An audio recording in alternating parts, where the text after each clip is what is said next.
ಭಾಳ ಮುಖ್ಯವಾಗಿ ಫೆಬ್ರವರಿಯಲ್ಲಿ ಫಲ ಸಿಗುತ್ತಾ ಅಂತ ಹೇಳಿ ಕಾಯ್ತಾ ಇದ್ರು. ಶಿವಕುಮಾರ್ ಅವರ ಮಾತನ್ನು ನೋಡ್ತಾ ಹೋದರೆ ಅವರು ನವೆಂಬರ್ ತಿಂಗಳಲ್ಲೇ ತನ್ನ ಶ್ರಮಕ್ಕೆ ಫಲವನ್ನು ನಿರೀಕ್ಷೆ ಮಾಡ್ತಾಯಿದ್ರು. ಆದರೆ ನವಂಬರಲ್ಲಿ ಆಗಲಿಲ್ಲ, ನವಂಬರ್ 20ರ ನಂತರ ಆಗಲಿಲ್ಲ, ಡಿಸೆಂಬರಲ್ಲಿ ಆಗಲಿಲ್ಲ. ಜನವರಿಯಲ್ಲಿ ಸಂಕ್ರಾಂತಿ ಇತ್ತು, ಸಂಕ್ರಾಂತಿ ನಂತರ ಆದರೂ ನನಗೆ ಫಲ ಸಿಗುತ್ತೆ ಅಂತೇಳಿ ಅಂದ್ಕೊಂಡಿದ್ರು. ಇಲ್ಲ, ಅದೂ ಆಗಲಿಲ್ಲ. ಈಗ ಶಿವರಾತ್ರಿಗೆ 2 ದಿವಸ ಬಾಕಿ ಇರುವಾಗ ಫಲ ಸಿಗುವ ಮುನ್ಸೂಚನೆ ಏನಾದರೂ ಶಿವಕುಮಾರ್ ಅವರಿಗೆ ಸಿಕ್ಕಿದ್ಯಾ ಅಂತೇಳಿ. ಯಾಕಂದರೆ ಪ್ರಾರ್ಥನೆಯ ಫಲವನ್ನು ಅವರು ಕಡೆಗೂ ಕೂಡ ದೆಹಲಿಯ ದೇವಾಲಯದಲ್ಲಿ ಹೋಗಿ ಕೇಳ್ಕೊಂಡು ಬಂದಿದ್ದಾರೆ, ನನಗೆ ನನ್ನ ಫಲ ಕೊಡಿ ಅಂತೇಳಿ. ಯಾಕಂದರೆ ಅವರು ದೆಹಲಿಯ ಹೈಕಮಾಂಡ್ ಕಚೇರಿಯನ್ನು ದೆಹಲಿಯ ದೇವಾಲಯ ಅಂತ ಕರ್ಕೊಳ್ತಾರೆ. ಈ ಬಾರಿ ದೆಹಲಿಗೆ ಹೋಗಿದ್ದಂತಹ ಶಿವಕುಮಾರ್ ಅವರ ಮುಖದ ತುಂಬ ಮಂದಹಾಸ ಕೂಡ ಇತ್ತು. ಜೊತೆಗೆ ಅದೇ ಸ್ವರೂಪದಲ್ಲಿ ನಿಗೂಢ ಅರ್ಥಗಳನ್ನು ಹೊಂದಿರತಕ್ಕಂತಹ ಮಾತುಗಳನ್ನು ಆಡ್ತಾ ಇದ್ರು. ಅಂದರೆ ಬಹಳಷ್ಟು ವಿಚಾರಗಳನ್ನು ನಾನು ಬಚ್ಚಿಡ್ತಾ ಇದ್ದೀನಿ ಅನ್ನುವಂತಹದ್ದನ್ನು ಅವರ ಮಾತುಗಳ ಮೂಲಕವಾಗಿ ಅವರು ತೋರಿಸ್ತಾ ಇದ್ರು. ಹಾಗಿದ್ರೂ ಅವರ ಮನಸ್ಸಿನಲ್ಲಿರ್ತಕ್ಕಂತಹ ಭಾವನೆಗಳನ್ನು ಅವರಿಗೆ ಬಹಳಷ್ಟು ಬಚ್ಚಿಡೋದಕ್ಕೆ ಆಗೋದಿಲ್ಲ ಅನ್ನೋದು ಕೂಡ ಅಷ್ಟೇ ವಾಸ್ತವ. ಯಾಕಂದರೆ ಶಿವಕುಮಾರ್ ಅವರು ನೇರವಾದಂತಹ ರಾಜಕಾರಣವನ್ನು ಮಾಡ್ತಾ ಇರ್ತಾರೆ. ಶಿವಕುಮಾರ್ ಅವರು ಈಗ ತನಗೆ ಒಂದು ಫಲ ಸಿಗುತ್ತೆ ಅನ್ನೋಂಥ ನಿರೀಕ್ಷೆಯಲ್ಲಿದ್ದಾರೆ. ವಿಶೇಷವಾಗಿ ಪ್ರಿಯಾಂಕಾ ಗಾಂಧಿ ಅವರ ಜೊತೆಗೆ ಮಾತುಕತೆ ನಡೆಸ್ಬಂದಿದ್ದಾರೆ. ಅಲ್ಲಿ ಏನಾಯಿತು ಹಾಗಾದರೆ? ಫೆಬ್ರವರಿಯಲ್ಲಿ ಅವ್ರಿಗೆ ಅವರು ಬಯಸಿರ್ತಕ್ಕಂತಹ ಕುರ್ಚಿ ಸಿಗುತ್ತಾ? ಅದರ ಬಗ್ಗೆ ವರದಿಯನ್ನು ತೋರಿಸ್ತೀನಿ. ನಾವೇನು ಮಾತಾಡಿದ್ದೀವಿ ಅನ್ನೋದು ಮಾತ್ರ ಹೇಳಿದ್ದೀನಿ. ಕಾಲ ಉತ್ತರ ಕೊಡ್ತದೆ ಅಂತ ಹೇಳಿದ್ದೀನಿ. ರಾಜಕಾರಣದಲ್ಲಿ ಇದ್ದೀವಿ, ನಾವು ರಾಜಕಾರಣ ಮಾಡಲೇಬೇಕು. ನನಗೆ ಯಾವತ್ತೂ ಯಶಸ್ಸು ಬಂದಿದೆ, ಸ್ವಲ್ಪ ಶ್ರಮ ಇರ್ತದೆ, ಫಲ ಸಿಗ್ತದೆ ಅಷ್ಟೇ. We both have said that we will go by the party decision. ನಾವು ನಮ್ಮ ವರಿಷ್ಠರನ್ನ ಭೇಟಿ ಮಾಡಿದ್ದೀವಿ, ಏನೇನು ಮಾತಾಡಬೇಕು ಮಾತಾಡಿದ್ದೀವಿ. ನಿಧಾನ ಆದರೂ ಕೂಡ ಕೊಟ್ಟ ಮಾತನ್ನ ಉಳಿಸ್ಕೊಳ್ತಾರೆ ಅಂತಕ್ಕಂಥ ಭರವಸೆ ನನಗಿದೆ. ಮುಖದ ತುಂಬ ನಗು, ಅದೇನೋ ವಿಶ್ವಾಸ, ತಾನಿಟ್ಟಿರುವ ನಂಬಿಕೆ ಯಾವತ್ತೂ ಕೈ ಬಿಡುವುದಿಲ್ಲ ಎಂಬ ಆತ್ಮಸ್ಥೈರ್ಯ. ಈ ಬಾರಿ ದೆಹಲಿಗೆ ಹೋಗಿರುವ ಉಪಮುಖ್ಯಮಂತ್ರಿ ಡಿಕೆ ಶಿವಕುಮಾರ್ ಅವರು ಕ್ಯಾಮ್ರಾ ಕಣ್ಣಿಗೆ ಕಂಡುಬಂದಿರುವ ರೀತಿ ಇದು. ಪ್ರತಿ ಬಾರಿ ಉಪಮುಖ್ಯಮಂತ್ರಿ ಡಿಕೆ ಶಿವಕುಮಾರ್ ದೆಹಲಿಗೆ ಹೋದಾಗಲೂ ಒಂದಲ್ಲ ಒಂದು ಗುಸುಗುಸು ಇದ್ದೇ ಇರುತ್ತೆ.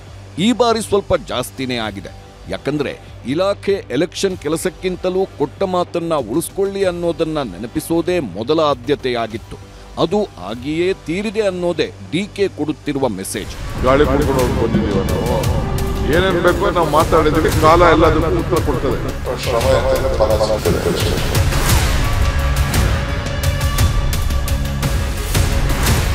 ಅಸ್ಸಾಂ ಚುನಾವಣೆ ತಯಾರಿ ಬಗ್ಗೆ ಚರ್ಚಿಸಲು 2 ದಿನ ಡಿಕೆಶಿ ದೆಹಲಿ ಪ್ರವಾಸ ಕೈಗೊಂಡಿದ್ದರು. ದೆಹಲಿಯ 10th ಜನಪಥ್ನಲ್ಲಿರುವ ಸೋನಿಯಾ ಗಾಂಧಿ ನಿವಾಸದಲ್ಲಿ ಅಸ್ಸಾಂ ಚುನಾವಣೆಗೆ ಸಂಬಂಧಿಸಿದಂತೆ ನಡೆದ ಸಭೆಯಲ್ಲೂ ಭಾಗಿಯಾಗಿದ್ದರು. ಇದೇ ವೇಳೆ ಸಂಸದೆ ಪ್ರಿಯಾಂಕಾ ಗಾಂಧಿ ಅವರ ಜೊತೆಗೆ ಡಿಕೆ ಶಿವಕುಮಾರ್ ಪ್ರತ್ಯೇಕ ಮಾತುಕತೆ ನಡೆಸಿದ್ದಾರೆ ಎನ್ನುವುದು ಕಾಂಗ್ರೆಸ್ನ ಉನ್ನತ ಮೂಲಗಳಿಂದ ಸಿಗುತ್ತಿರುವ ಮಾಹಿತಿ. ಸುಮಾರು 40 ನಿಮಿಷಗಳ ಕಾಲ ಪ್ರಿಯಾಂಕಾ ಗಾಂಧಿ ಜೊತೆಗೆ ಡಿಕೆ ಶಿವಕುಮಾರ್ ಮಾತುಕತೆ ನಡೆಸಿದ್ದಾರೆ ಎನ್ನಲಾಗಿದೆ. ಈ ಮಾತುಕತೆಯೇ ಡಿಕೆಶಿ ಅವರ ಆತ್ಮವಿಶ್ವಾಸ ಹೆಚ್ಚಿಸಿದೆ. ಯಾಕಂದ್ರೆ ಇವತ್ತು ಮೀಟಿಂಗ್ ಮುಗಿಸಿ ಹೊರಬಂದಿರುವ ಡಿಸಿಎಂ ಕೂಡ ಹೈಕಮಾಂಡ್ ಜೊತೆಗೆ ಏನು ಮಾತುಕತೆ ನಡೆದಿದೆ ಎನ್ನುವುದನ್ನ ಬಹಿರಂಗವಾಗಿ ಚರ್ಚಿಸಲು ಸಾಧ್ಯವಿಲ್ಲ ಅಂತ ಹೇಳೋದ್ರ ಮೂಲಕ ಕುತೂಹಲ ಹೆಚ್ಚಿಸಿದ್ದಾರೆ. ನೋಡ್ರಿ, ನಾನೀಗ 10 ಜನಪಥ್ ಬಂದಿದ್ದೀನಿ. ನಾನು ಒಳಗಡೆ ಏನು ಮಾತಾಡಿದೆ, ಯಾರ ಹತ್ರ ಮಾತಾಡಿದೆ ಅಂತ ನಾನೇನು ಡಿಸ್ಕ್ಲೋಸ್ ಏನು ಮಾಡಬೇಕಾದಂತ ಅವಶ್ಯಕತೆ ಇಲ್ಲ. ಬೀದಿಯಲ್ಲಿ ನಿಂತ್ಕೊಂಡು ನಾವೆಲ್ಲ ಅದೆಲ್ಲ ರಾಜಕಾರಣ ಮಾತಾಡೋಕೆ ಇಲ್ಲ. ನಾವು ನಮ್ಮ ವರಿಷ್ಠರನ್ನ ಭೇಟಿ ಮಾಡಿದ್ದೀವಿ, ಏನೇನ್ ಮಾತಾಡಬೇಕು ಮಾತಾಡಿದ್ದೀವಿ ಅಷ್ಟೇ.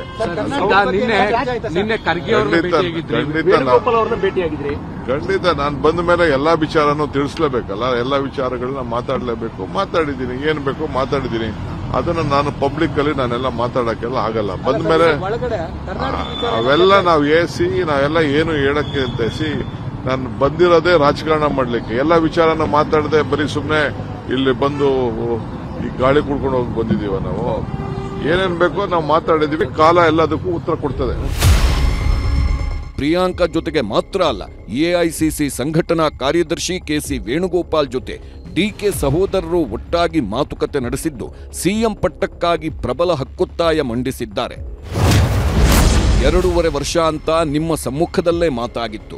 ಆ ದಿನ ನಿಮ್ಮೆಲ್ಲರ ಸಮ್ಮುಖದಲ್ಲೇ ಸಿದ್ದರಾಮಯ್ಯನವರು ಮಾತು ಕೊಟ್ಟಿದ್ರು. ನಿಮ್ಮೆಲ್ಲರ ಆಶ್ವಾಸನೆಯಂತೆ ನಾವು ನಡೆದುಕೊಂಡಿದ್ದೇವೆ. 2.5 ವರ್ಷ ಮುಗಿದಿದೆ. ಮಾತು ಕೊಟ್ಟಂತೆ ಅಧಿಕಾರ ಹಸ್ತಾಂತರವಾಗಲಿ ಎಂದಿದ್ದಾರೆ. ಅಧಿಕಾರ ಹಸ್ತಾಂತರದ ಬಗ್ಗೆ ಸಿದ್ದರಾಮಯ್ಯನವರನ್ನ ಕರೆಸಿ ಮಾತಾಡಿ, ಆಗುತ್ತೋ ಆಗಲ್ವೋ ಅನ್ನೋದನ್ನಾದರೂ ಸ್ಪಷ್ಟವಾಗಿ ಹೇಳಿಬಿಡಿ ಎಂದು ಆಗ್ರಹಿಸಿದ್ದಾರೆ. ಕೊಟ್ಟ ಮಾತು ಉಳಿಸಿಕೊಳ್ಳದೇ ಇರೋದು ಸಿದ್ದರಾಮಯ್ಯನವರ ವರ್ಚಸ್ಸಿಗೂ ಒಳ್ಳೆಯ ಬೆಳವಣಿಗೆ ಅಲ್ಲ. ಹಾಗೆ ಈಗ ರಾಹುಲ್ ಗಾಂಧಿ ಅವರ ಕಡೆ ಬೊಟ್ಟು ಮಾಡುವುದು ಶೋಭೆ ತರಲ್ಲ ಎಂಬ ಸಂದೇಶ ರವಾನಿಸಿದ್ದಾರೆ. ನನಗೆ ಅದೇನಿಲ್ಲ, ನಮ್ಮ ಲೀಡರ್ಸ್ ನಾವು ಬಂದಿರೋದೇ, ನಾವು ರಾಜಕಾರಣದಲ್ಲಿ ಇದ್ದೀವಿ, ನಾವು ರಾಜಕಾರಣ ಮಾಡಲೇಬೇಕು. ನಾವು ನನಗೆ ಯಾವತ್ತೂ ಯಶಸ್ಸು ಬಂದಿದೆ. ಸ್ವಲ್ಪ ಶ್ರಮ ಇರ್ತದೆ, ಫಲ ಸಿಗ್ತದೆ ಅಷ್ಟೇ. Tussle is there between them, it is not between us. There is no tussle. Any time CM has said there is a tussle, we both have said that we will go by the party decision. All discussions has been held within ourselves, and we all are the party to it, and the party will take a call. DK Shivakumar ಪದೇ ಪದೇ ದೆಹಲಿಗೆ ಹೋಗುವಾಗ, ಹೋಗಿ ಬಂದಾಗ ಆಡೋ ಮಾತುಗಳು ಎಲ್ಲರಲ್ಲೂ ಕುತೂಹಲ ಮೂಡಿಸುತ್ತಿದ್ದವು. ಈ ಬಾರಿ DK ಹೇಳಿದ ಕಾಲಾಯ ತಸ್ಮೈನ್ ನಮಃ ಮಂತ್ರದಿಂದಾಗಿ ಇನ್ನಷ್ಟು ಕುತೂಹಲ ಹೆಚ್ಚಿದೆ. ಕಾಲ ಉತ್ತರ ಕೊಡ್ತದೆ ಅಂತ ಹೇಳಿದ್ದೀನಿ. ನನಗೆ ಯಾವತ್ತೂ ಯಶಸ್ಸು ಬಂದಿದೆ. ಸ್ವಲ್ಪ ಶ್ರಮ ಇರ್ತದೆ, ಫಲ ಸಿಗ್ತದೆ ಅಷ್ಟೇ. ಏನೇನ್ ಬೇಕೋ ನಾವು ಮಾತಾಡಿದ್ರೆ ಕಾಲ ಎಲ್ಲದಕ್ಕೂ ಉತ್ತರ ಕೊಡ್ತದೆ. ಹಾಗೆ ನೋಡಿದ್ರೆ ನವೆಂಬರ್ 20ಕ್ಕೆ ಸರ್ಕಾರಕ್ಕೆ 2.5 ವರ್ಷ ತುಂಬುತ್ತಲೇ DK ಶಿವಕುಮಾರ್ ಅಧಿಕಾರ ಹಸ್ತಾಂತರದ ವಿಶ್ವಾಸ ಹೊಂದಿದ್ದರು. ಆದರೆ ಆಗ ದೆಹಲಿಗೆ ಹೋಗುವ ಬದಲು CM ಮತ್ತು DCM ಮನೆಗಳಲ್ಲಿ ಬ್ರೇಕ್ಫಾಸ್ಟ್ ಮೀಟಿಂಗ್ಗಳಿಗೆ ಸೀಮಿತವಾಗಿತ್ತು. ಅಲ್ಲಿಂದ ನಂತರ ಪಟ್ಟದ ಆಟವನ್ನ ಮತ್ತಷ್ಟು ಸೀರಿಯಸ್ ಆಗಿ ತೆಗೆದುಕೊಂಡಿರುವ DKಶಿ ಪದೇ ಪದೇ ದಿಲ್ಲಿ ಟೂರ್ ಮಾಡುತ್ತಲೇ ಬಂದಿದ್ದಾರೆ. ಡಿಸೆಂಬರ್ನಲ್ಲಿ 3 ಸಲ, ಜನವರಿಯಲ್ಲಿ ಒಂದೇ ಸಲ 4 ದಿನ, ಈಗ ಮೊನ್ನೆ 3 ದಿನಗಳ ಪ್ರವಾಸ ಮಾಡಿದ್ದಾರೆ. ಆದರೆ ಈ ಬಾರಿಯ ಭೇಟಿ ಮಾತ್ರ ಹುಮ್ಮಸ್ಸು, ನಗುಮುಖಕ್ಕೆ ಆಸ್ಪದ ಕೊಟ್ಟಿದೆ. ಅದಕ್ಕೆ ಪುಷ್ಟಿ ನೀಡುತ್ತೆ DK ಅವರ ಈ ಮಾತುಗಳು.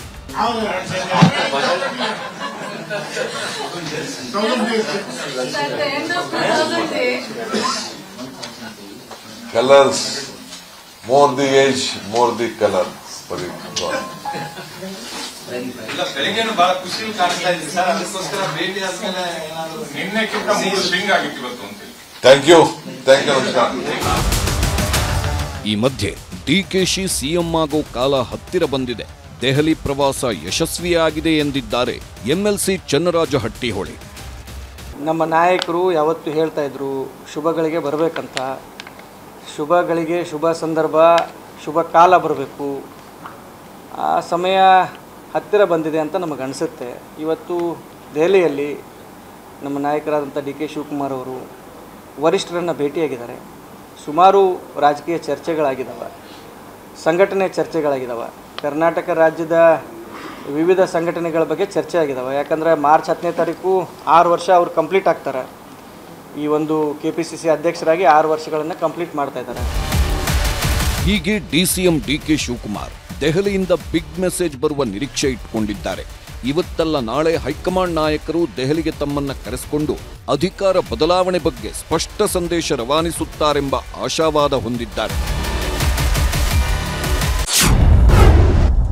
ಸಿದ್ದು ಟೀಮ್ ಮುಂಜಾನೆ ಮಾತು, ಮತ್ತೊಂದು ಟೀಮ್ ಟೂರ್. ಫಾರಿನ್ ಟೂರ್ ಬೇಕಾ ಬೇಡವಾ ಎಂಬ ಚರ್ಚೆ. DK ಶಿವಕುಮಾರ್ ದೆಹಲಿಗೆ ಹೋಗಿದ್ದ ಬೆನ್ನಲ್ಲೇ ಬೆಂಗಳೂರಿನಲ್ಲೂ ಒಂದಷ್ಟು ಚಟುವಟಿಕೆಗಳು ನಡೆಯುತ್ತಿವೆ.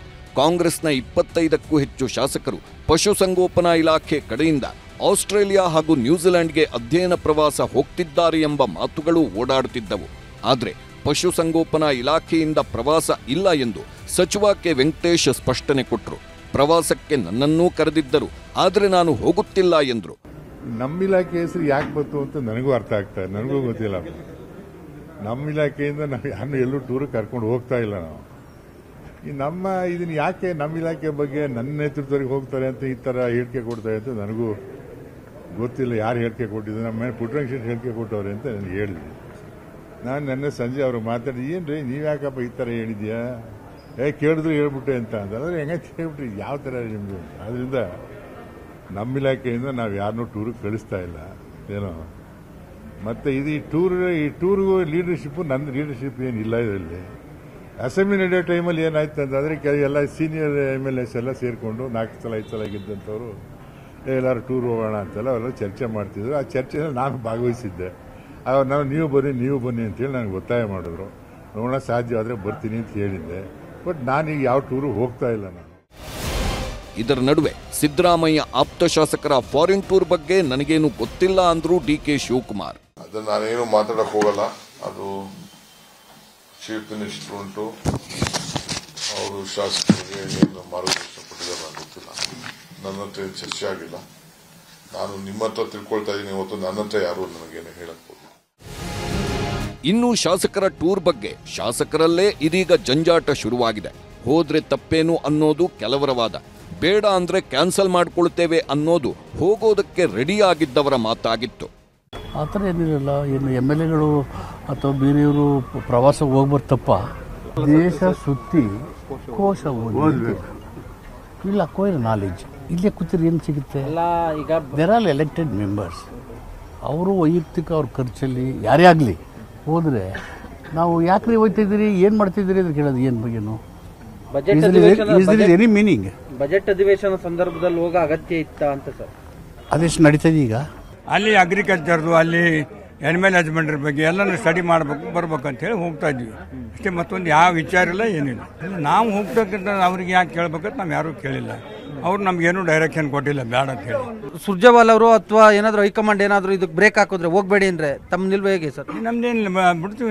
ನಮ್ಮ ಹೈಕಮಾಂಡ್ ಹೇಳಿದ ಮಾತು ನಾವು ಕೇಳಬೇಕಲ್ಲ. ಈಗ ಶಾಸಕರು ಅಂತ ಹೇಳಿದ್ರೆ ವಿದೇಶ ಪ್ರಯಾಣ ಮಾಡಬಾರ್ದ? ಅಲ್ಲ, ಒಟ್ಟಾರೆ ಒಂದು ಟೀಮ್ ಆಗಿ ಹೋಗ್ತಾ ಇದಾರೆ ಅಂತ ಮಾಡಬಾರ್ದ?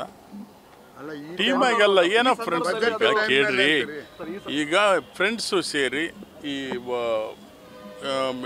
ಸದನ ಮುಗಿದಿದೆ, ಹೋಗೋಣ ಅಂತಕ್ಕಂಥ ಚರ್ಚೆಯನ್ನು ಮಾಡಿದ್ದಾರೆ. ಅದಿನ ಸಂಪೂರ್ಣವಾಗಿ ಹೋಗಲೇಬೇಕಂತಕ್ಕಂಥದ್ದಿಲ್ಲ. ನಮ್ಮ ಸ್ವಂತ ಹಣದಲ್ಲಿ ನಾವು ವಿದೇಶ ತಿರುಗಲಿಕ್ಕೂ ಕೂಡ ನಿಮ್ದು ಅಬ್ಜೆಕ್ಷನ್ ಐತೆ ಅಂದ್ರೆ ನಮ್ಮ ಬಹಳ ಕಷ್ಟ ಆಗ್ತದೆ. ಹೋಗ್ಬರೋಣ ಅಂತಂದಾಗ ಒಂದು ಟೀಮ್ ಆಫ್ ಫ್ರೆಂಡ್ಸು ಹೋಗ್ಬರೋಣ ಬನ್ನಿ ಅಂತ ಹೇಳ್ತೀವಿ. ಶಾಸಕರ ಟೂರ್ ಮಧ್ಯೆಯೇ ಗೃಹ ಸಚಿವ ಪರಮೇಶ್ವರ್ ಮನೆಯಲ್ಲಿ ಸಿದ್ದು ಆಪ್ತರ ಮತ್ತೊಂದು ಟೀಮ್ ಸಭೆ ಸೇರಿತ್ತು. MB ಪಾಟೀಲ್, RB ತಿಮ್ಮಾಪುರ ಪರಮೇಶ್ವರ್ ಭೇಟಿ ಮಾಡಿ ಚರ್ಚೆ ಮಾಡಿದ್ದರು. ಅಧಿಕಾರ ಹಂಚಿಕೆ ಬಗ್ಗೆ ಹೈಕಮಾಂಡ್ ನಿರ್ಧಾರವೇ ಅಂತಿಮ ಅಂದರು. ನಡೆನುಡಿಗಳು ಕುತೂಹಲ ಮೂಡಿಸಿದ್ದವು. ಅವರು ಖಾಸಗಿ ಪ್ರವಾಸ ಮಾಡ್ತೀವಿ ಅಂತ ಅವರು ಹೇಳಿದ್ದಾರೆ. ಅವರು ಪಶುಸಂಗೋಪನೆ ಇಲಾಖೆಯವರು ಕರ್ಕೊಂಡು ಹೋಗ್ತಾರೋ ಅಥವಾ ಅವರೇ ಇಲಾಖೆಯಿಂದ ಸ್ಪಾನ್ಸರ್ ಮಾಡಿದ್ದಾರೋ ಅಥವಾ ಅವರು ಪ್ರೈವೇಟಾಗಿ ಹೋಗ್ತಾ ಇದ್ದಾರೋ ಅದು ಅವ್ರಿಗೆ ಬಿಟ್ಟಿದ್ದು. ಇಲಾಖೆಯದು ಟ್ರಾನ್ಸ್ಫರ್ಸ್ಗಳೆಲ್ಲ ಆಗಿದೆಯಲ್ವಾ, ಅದ್ರ ಬಗ್ಗೆ ಅವರ ಬದಲಾವಣೆಗಳು ಅಥವಾ ಇನ್ನೂ ಅಡಿಷನಲ್ಗಳು ಅದೆಲ್ಲ ಹೇಳಕ್ಕೆ ಬಂದಿದ್ರು. ಅವ್ರ ಕೈಲಿರುವಾಗ ಅವ್ರು ಏನು ಮಾಡಬೇಕು ತೀರ್ಮಾನಕ್ಕೆ ಬದ್ಧ ಅಂತ CM ಹೇಳಿದ್ರೆ ಅವರು ಹೇಳ್ತಾರೆ, ಎಲ್ಲರೂ ಬದ್ಧ ಹೇಳ್ತಾರೆ. It's not A debatable subject. ಇಲ್ಲ, ಏನು ನಥಿಂಗ್ ಇಸ್ ಡಿಬೇಟಬಲ್. ಅವರು ಖರ್ಗೆ ಅವರು ರಾಹುಲ್ ಗಾಂಧಿ ನಮ್ಮ ಹೈಕಮಾಂಡ್ ಅಲ್ವಾ, ಹೈಕಮಾಂಡ್ ನಿರ್ದೇಶನ ಏನಿದೆ ಅದಕ್ಕೆ ಎಲ್ಲರೂ ಭಾಗಲೇಬೇಕಲ್ಲ. ಈಗ ಸದ್ಯಕ್ಕೇನು ಡಿಬೇಟಬಲ್ ಇಲ್ಲ. ಈಗ ಮಾನ್ಯ ಮುಖ್ಯಮಂತ್ರಿ ಕುರ್ಚಿಯಲ್ಲಿ ಮಾನ್ಯ ಸಿದ್ದರಾಮಯ್ಯ ಅವರು ಕೂತಿದ್ದಾರೆ. ಈಗ ಸಿದ್ದರಾಮಯ್ಯಗೆ ಬದಲಾವಣೆ ಮಾಡಬೇಕಾದ್ರೆ ನಮ್ಮಿಂದ, ನಿಮ್ಮಿಂದ, ನಾಗೇಂದ್ರ ಸಾರಿಂದ ಸಾಧ್ಯ ಇಲ್ಲ, ಹೈಕಮಾಂಡಿಂದ ಮಾತ್ರ ಸಾಧ್ಯ. ನನ್ನ ಅಭಿಪ್ರಾಯ ನಾನು ಹೇಳ್ಕೊಳ್ಬೋದು. ನನ್ನ ಅಭಿಪ್ರಾಯ ಈ 28ವರೆಗೂ ಸಿದ್ದರಾಮಯ್ಯ ಅವರೇ ಮುಖ್ಯಮಂತ್ರಿ ಆಗಿರ್ತಾರಂತ ನನ್ನ ಅಭಿಪ್ರಾಯ. ಆದರೂ ನಮ್ಮ ಪಕ್ಷ ಹೈಕಮಾಂಡ್ ಪಕ್ಷ. ನಾವು ಹೈಕಮಾಂಡ್ ಗೆರೆ ಹಾಕಿದ್ದು ನಾವು ಯಾರೂ ಗೆರೆ ದಾಟಲ್ಲ. ಅವ್ರು ಬದಲಾವಣೆ ಮಾಡಬೇಕಾದ್ರೆ ಹೈಕಮಾಂಡ್ ಮಾಡಬೇಕಾಗಿರೋದು, ನೀವು ಮಾಡೋಕ್ಕಾಗಲ್ಲ. ಕಾಂಗ್ರೆಸ್ನೊಳಗಿನ ಈ ಎಲ್ಲ ಬೆಳವಣಿಗೆಗಳನ್ನ ಪ್ರತಿಪಕ್ಷಗಳ ಸದಸ್ಯರು ಸೂಕ್ಷ್ಮವಾಗಿ ಗಮನಿಸುತ್ತಿದ್ದಾರೆ. ಎಲ್ಲವನ್ನೂ ನೋಡ್ತಿರಿ, ಬದಲಾವಣೆ ನಿಶ್ಚಿತ ಅಂತಾರೆ ಕೇಸರಿ ನಾಯಕರು. DK ಶಿವಕುಮಾರ್ ಬಹಳ ಲೇಟಾಗಿ ಎದ್ದಿದ್ದಾರೆ. ಅವ್ರದ್ದು ಪೆರೇಡ್ ಇದ್ದಿದ್ದು ನವೆಂಬರ್ 20th. ಅವತ್ತು ಬಾವುಟ ಆರಿಸ್ಬೇಕಾಯ್ತು ಅವರು. ಟೂ ಲೇಟ್ ಬಾವುಟ ಆರಿಸ್ತಾ ಇದ್ದಾರೆ ಅವರು, ಬಂಡಾಯದ ಬಾವುಟವನ್ನು. ಈಗ ಸಂಕ್ರಮಣನೂ ಮುಗ್ದೋಯ್ತಲ್ಲ, ಸಂಕ್ರಮಣ ಆಗೋಯ್ತು. ಅದರಿಂದ ಇನ್ನು ಕಾಯೋ, ನನಗೆ ತಿಳಿದ ಪ್ರಕಾರ ಇನ್ನು DK ಕಾದರೆ ಏನು ಉಪಯೋಗ ಇಲ್ಲ ಅಂತ ಅನಿಸ್ತೈತೆ. ಏನು ಸಿದ್ದರಾಮಯ್ಯ ಬಿಟ್ಕೊಡೋ ಮೂಡಲ್ಲಿ ಇದ್ದಂಗೆ ಕಾಣಿಲ್ಲ. ಬಡ್ಜೆಟ್ ಮಾಡ್ತಾ ಇದ್ದಾರೆ, ಅದಾದ್ಮೇಲೆ ಚುನಾವಣೆಗಳು. ಒಟ್ಟಲ್ಲಿ ಅವ್ರು ಹೇಳ್ದಂಗೆ ಹಳೆ ಕಾಂಗ್ರೆಸ್ ಅವ್ರಿಗೆ ದಿಕ್ಕಿಲ್ಲದ ಪರಿಸ್ಥಿತಿ ಕಾಂಗ್ರೆಸ್ ಪಾರ್ಟಿಯಲ್ಲಿ ಆಗಿದೆ ಅಂತ ಅವ್ರ ನೋವನ್ನು ವ್ಯಕ್ತ ಮಾಡಿದ್ದಾರೆ. ಇನ್ನು ಜನತಾದಳ ಶಾಸಕಾಂಗ ಪಕ್ಷದ ನಾಯಕ ಸುರೇಶ್ ಬಾಬು ಹೇಳೋದೇ ಬೇರೆ. 2028ರವರೆಗೂ ಸಿದ್ದು CM, ಆಮೇಲೆ ನನಗೆ ಕೊಡಿ ಅಂತ DK ಡೀಲ್ ಮಾಡಿಕೊಂಡಿದ್ದಾರೆ ಎಂದರು. ಡಿ.ಕೆ. ಶಿವಕುಮಾರ್ ಮುಖ್ಯಮಂತ್ರಿಗಳ ಜೊತೆ ಕೈ ಜೋಡಿಸ್ತಾರೆ ಅಂತಕ್ಕಂಥದ್ದು ಕೂಡ ಈಗ ಚರ್ಚೆ ನಡೀತಾ ಇದೆ ಡೆಲ್ಲಿ ಬೇಡ, ನನ್ನಲ್ಲಿ ಪೋರ್ಟ್ಫೋಲಿಯೋಸ್ ಏನಿದೆ, ನನ್ನ ಒಂದು ಅಧ್ಯಕ್ಷತೆ ಏನಿದೆ ಅದು ಹಂಗೆ ಮುಂದುವರಿಲಿ, ನಾನು ಸಹಕಾರ ಮಾಡ್ತೀನಿ ಮುಖ್ಯಮಂತ್ರಿಗೆ ಅಂತಕ್ಕಂಥದ್ದು ಕೂಡ ಈಗಾಗಲೇ ಡೆಲ್ಲಿ ವಲಯದಲ್ಲಿ ಇಲ್ಲಿ ಎಲ್ಲ ಕೂಡ ಬೆಳಕಿಗೆ ಬಂದಿರತಕ್ಕಂಥದ್ದು. ಹೀಗೆ ರಾಜ್ಯದಲ್ಲಿ ಸಿಎಂ ಕುರ್ಚಿ ಸುತ್ತಲಿನ ಆಟ ಮುಂದುವರೆದಿದೆ. ಆದರೆ ಇಲ್ಲಿ ಸಿಎಂ ಡಿಸಿಎಂ ಏನೇ ಹೇಳಿಕೊಂಡ್ರು ಅಂತಿಮ ತೀರ್ಮಾನ ಹೈಕಮಾಂಡ್ಗೆ ಬಿಟ್ಟುಕೊಟ್ಟಿದ್ದಾರೆ. ಹೀಗಾಗಿ ಕಾಂಗ್ರೆಸ್ ಹೈಕಮಾಂಡ್ ತೆಗೆದುಕೊಳ್ಳುವ ನಿರ್ಧಾರದ ಮೇಲೆ ಕರ್ನಾಟಕದಲ್ಲಿ ಕಾಂಗ್ರೆಸ್ ಸರ್ಕಾರದ ಭವಿಷ್ಯ ನಿಂತಿದೆ. Bureau report, news 18.